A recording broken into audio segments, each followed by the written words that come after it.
Hi, everyone. Pastor Michael Linderman here, coming to you on Thursday, October 21st. And we are in the second of 6 videos discussing the book, Freedom, Finding Peace in Anxious Times by Marjorie Thompson, based on the work of Father Henry Nouwen.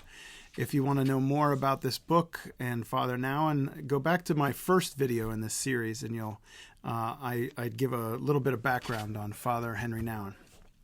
But we're continuing today with the first chapter, the first real session of the book. Each of the chapters are called sessions in the booklet, and so we're on session 1. And the title of that session is From Fear to Love.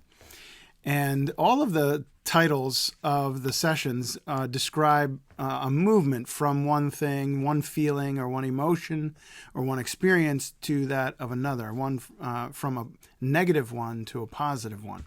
And that's where the book wants to move us toward, and why Father Nouwen's work is so important. He was really good at explaining this spiritual work of moving ourselves, and not only moving ourselves, that's one way to think of it, but also letting God move us to different places in our lives, into different spaces in our lives, in our spiritual lives, that are healthy and positive and feed us. And so that's the point of this book. And this first chapter, it's called a session, starts with fear.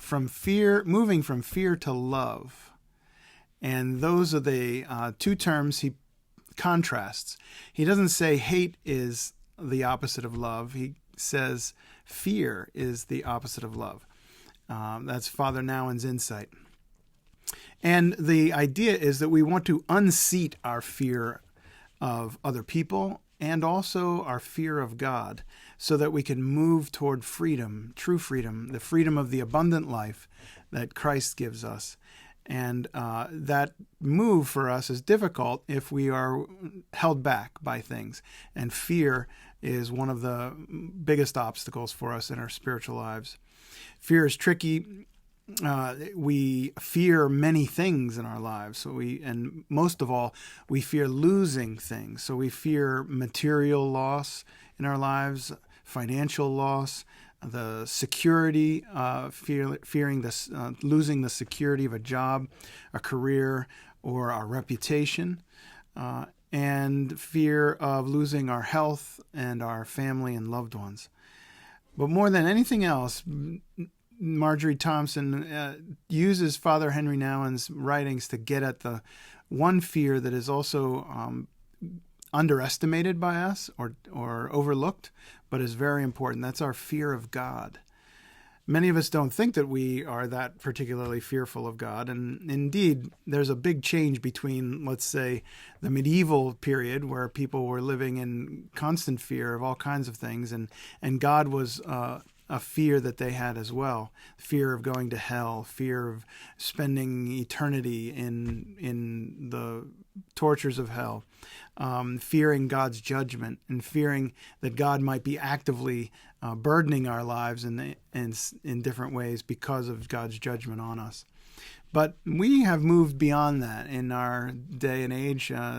Images of a wrathful God that might be angry with us, we don't know what to do with. And we're a little bit, maybe even as Christians, we might be self-conscious of those images, or even a bit embarrassed by those images, especially when we see them on display in the culture around us. But what we need to focus on is that there is a possibility that we do fear God, and we do fear God's judgment. And from time to time, that may creep up in our lives when we least expect it. We get this idea of a wrathful God from certain biblical passages, and one of them is quoted in the book on page 6. It's a quote from Psalm 2, verses 11 and 12.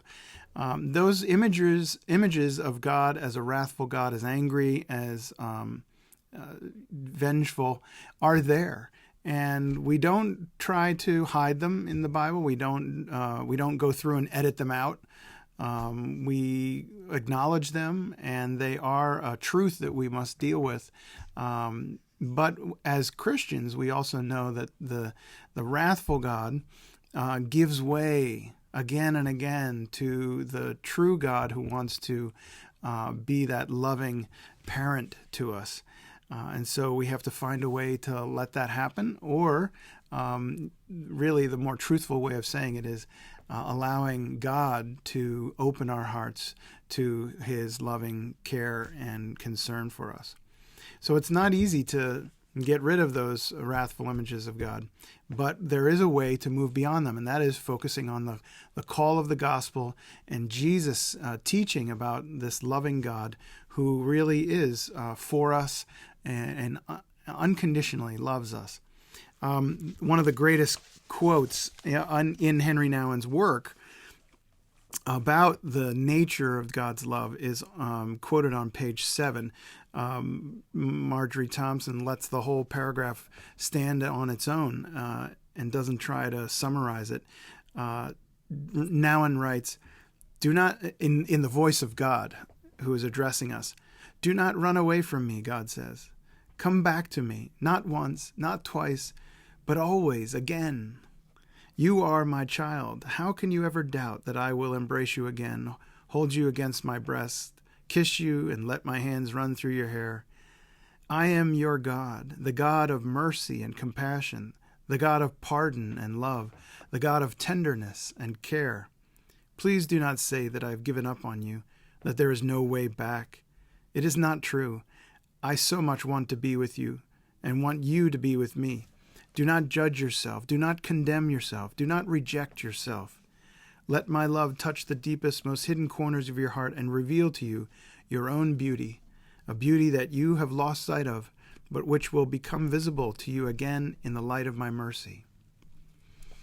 Indeed, what a wonderful description of the God who comes again to us over and over, assuring us of his love. When we may feel that some of us aren't interested in the wrath of God or even in feeling that, and we don't want to worry about thinking about that in our spiritual lives as a spiritual truth. It's a possibility. But if you've ever felt the pang of conscience, then that is a moment when you are in the presence of the wrath of God. The wrath of God is, in this case, working on you in such a way to tweak or pique your conscience so that you are disturbed enough to know that something's not right, that you need to change something, that something needs to happen, that you need to say you're sorry or seek reconciliation or change something. And that is the wrath of God at work. Martin Luther would say that's the law working on your heart. And what the law does is draw us toward or drive us toward the gospel, which is exactly what I just read from Henry Nouwen's work. So we move from fear of other people, and fear of lots of other things in our lives, and also fear of God, toward love for God, love for all people, and love of ourselves, which is most key.